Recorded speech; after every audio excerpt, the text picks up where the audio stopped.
गांव का नाम था सत्यानगर, जो एक घने जंगल के किनारे बसा हुआ था। लोग यहाँ खुशहाल थे, लेकिन शाम होते ही एक अजीब सी बेचैनी छा जाती थी। गांव के बुजुर्ग कहते थे कि जंगल में एक पुराना महल है जो अब खंडहर बन चुका है। वहां एक खतरनाक वैम्पायर रहता है जो रात होते ही शिकार की तलाश में निकलता है। सत्यानगर गांव के लोग हमेशा रात होने से पहले अपने घरों में बंद हो जाते थे। वे दरवाजे और खिड़कियों को अच्छी तरह से बंद कर लेते थे और घर के अंदर दीपक जलाकर रखते थे। कहा जाता था कि वैम्पायर अंधेरे में ही शिकार करता है और रोशनी से दूर रहता है। एक दिन गांव में एक नई लड़की आई। उसका नाम था राधिका। वह शहर से आई थी और इन कहानियों पर विश्वास नहीं करती थी।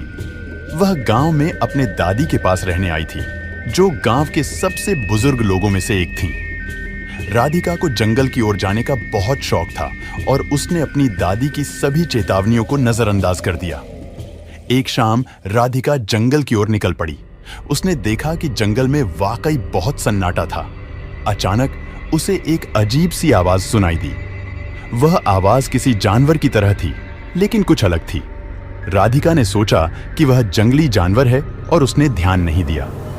जंगल में चलते चलते राधिका एक पुराने महल के पास पहुंच गई। महल बहुत ही डरावना लग रहा था, लेकिन राधिका के साहस ने उसे अंदर जाने से नहीं रोका। महल के अंदर घुसते ही उसने देखा कि दीवारों पर खून के धब्बे थे और वहां अजीब अजीब सी चित्र बने हुए थे। अचानक राधिका को पीछे से किसी ने पकड़ लिया। उसने मुड़कर देखा तो वह एक वैम्पायर था। वैम्पायर का चेहरा बहुत ही भयानक था। उसकी आंखें लाल चमक रही थीं और उसके दांत बहुत बड़े और नुकीले थे। राधिका ने अपनी पूरी ताकत से खुद को छुड़ाने की कोशिश की, लेकिन वैम्पायर की पकड़ बहुत मजबूत थी। वैम्पायर ने राधिका को अपने महल के तहखाने में ले जाकर बंद कर दिया। वहां पहले से ही कई लोग बंद थे जो वैम्पायर के शिकार बन चुके थे। राधिका ने देखा कि वैम्पायर उन लोगों का खून पीकर उन्हें मरा हुआ छोड़ देता था। राधिका ने हार नहीं मानी। उसने अपने दिमाग का इस्तेमाल किया और वैम्पायर की कमजोरियों का पता लगाने की कोशिश की।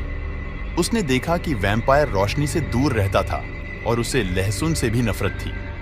तहखाने में उसे एक पुराना मशाल मिला जो अब भी जल सकता था। राधिका ने हिम्मत जुटाई और मशाल को जलाकर वैम्पायर के सामने खड़ा हो गई। रोशनी देखकर वैम्पायर पीछे हटने लगा। राधिका ने इस मौके का फायदा उठाया और तहखाने में बंद अन्य लोगों को भी आजाद किया। वे सब मिलकर वैम्पायर के खिलाफ खड़े हो गए। वैम्पायर को मारना आसान नहीं था, लेकिन राधिका और गांव के लोगों ने हिम्मत नहीं हारी। उन्होंने वैम्पायर को महल के एक कोने में बंद कर दिया और पूरे महल को आग लगा दी। महल जलने लगा और वैम्पायर के चीखने की आवाजें दूर दूर तक सुनाई देने लगी। महल के जलने के बाद गांव के लोगों ने चैन की सांस ली। अब सत्यानगर में फिर से शांति थी। राधिका गांव की नायिका बन गई और उसकी बहादुरी की कहानी हर जगह फैल गई। सत्यानगर के लोगों ने कभी भी उस पुराने महल की ओर फिर नहीं देखा।